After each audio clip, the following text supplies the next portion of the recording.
Hello, in my video today I just want to cover my top tips for what to wear on Zoom and how to look professional on your Zoom calls. We're all working from home, and even if you're preparing to go back to the office, this is going to be a fixture of the future. So webcams, all of these things, businesses are going to change and there's going to be a lot more use of this kind of medium.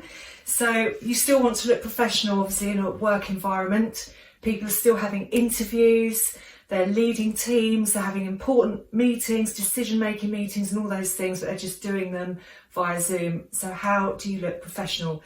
So there are three main things that you need to consider when you're on a webcam call, and they are lighting, what you wear and your background.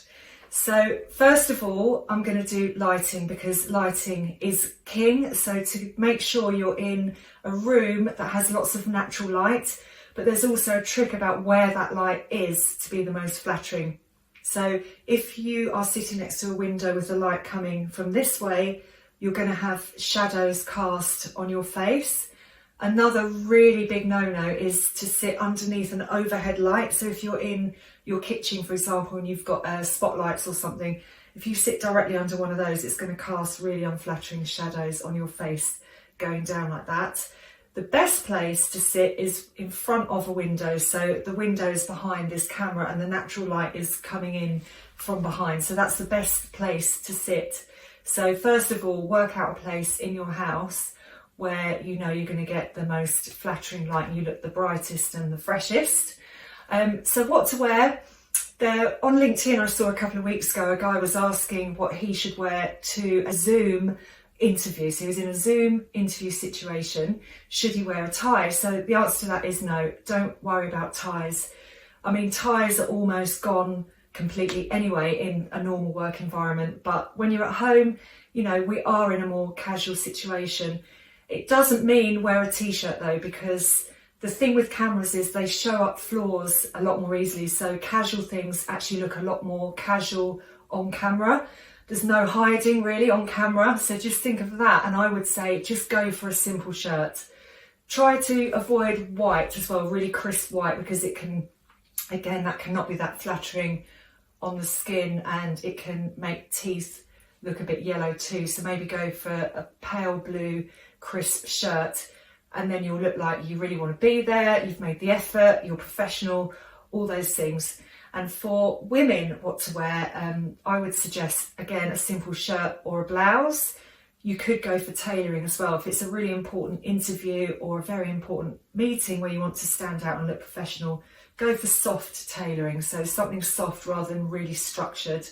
Or go for a blouse in one of your most flattering colours. So something I do for my clients is colour analysis. But most people know inherently and naturally what colours really suit them. So I'm wearing a blouse today with two of my most flattering colours because I'm spring on the colour wheel. So I suit purples and pinks. So I'm wearing that. It's not an overwhelming, too loud, neon, bright in your face kind of pattern, but it's still a pattern. I'm going to stand out on camera and I'm going to be memorable, but not distracting. So that was the aim of wearing this shirt.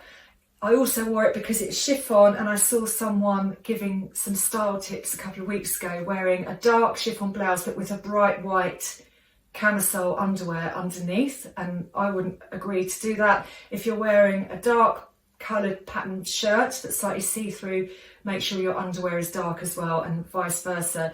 If you're wearing a light top, make sure your underwear is light, so you're not wearing a light white top maybe with a black bra or something showing through, because that's going to be really noticeable on camera.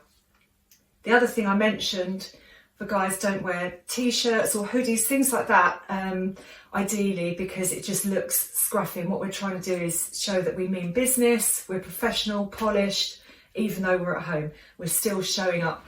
So this is one of my favourite shirts that I wear, which is just from Zara, and it's got a big collar, it's chambray, it's sort of denim, but on camera it looks terrible. It would look really, really scruffy, even though it's one of my favourites. I wear it all the time.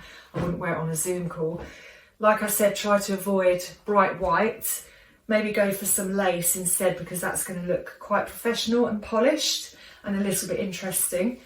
So they're my tips for what to wear. I would keep jewellery as well to a minimum, because that doesn't want to be distracting, and also you don't want to be jangling bangles and everything all over the place. So just try and keep all of that really, really simple.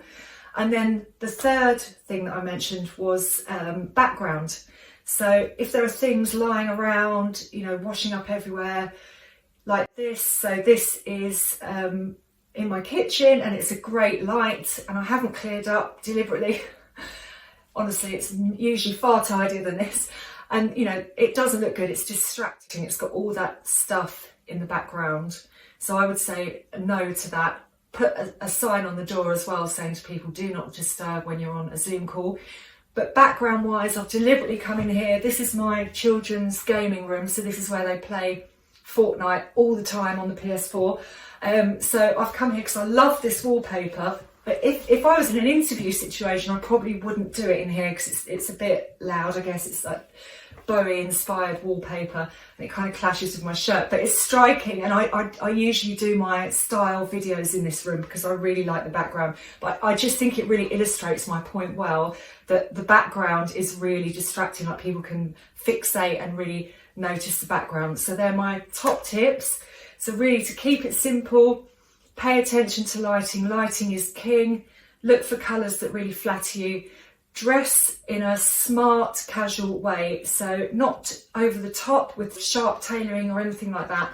You want to look soft, but you want to look professional and you want to look polished as well.